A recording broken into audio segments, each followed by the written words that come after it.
winds. But on the list yesterday, when it got to 185 mile per hour winds, it's now the 8th strongest storm ever recorded in the Atlantic. So this is a major storm still.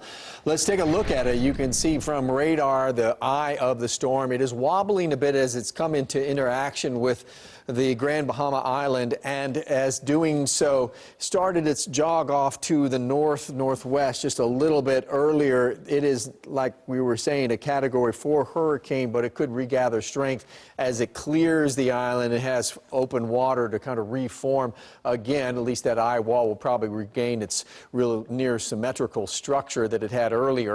155 mile per hour winds, so use that term downgraded or lightly. I mean, it's still a very dangerous storm, 100 miles or so off the coast of Florida.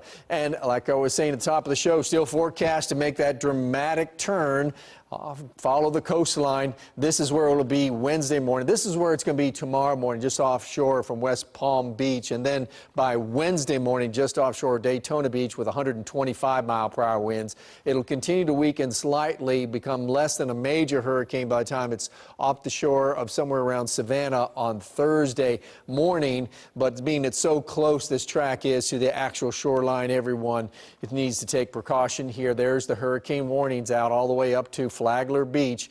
This is the potential tropical winds, hurricane force winds. They're in green here if you go by the color code. This is Wednesday in the early morning hours around midnight, and you can see it just interacting, the hurricane force winds with Titusville and Melbourne and the Space Coast there, and then brushing ever so closely along the Georgia and northern Florida coastline. One of the reasons it's kind of sitting still now and just not getting any momentum is that the high pressure that's off to the east of it and the high pressure sitting over here, between the two of them is kind of stuck in between. So really two weak steering systems here. So as we get later into the work week, a trough developing here pulls this system up, and the high pressure kind of helps it start moving, and the trough picks up the storm and moves it quickly off to the northeast, and it weakens over the colder water. But that's not until next weekend. We still have several days of it being a major threat.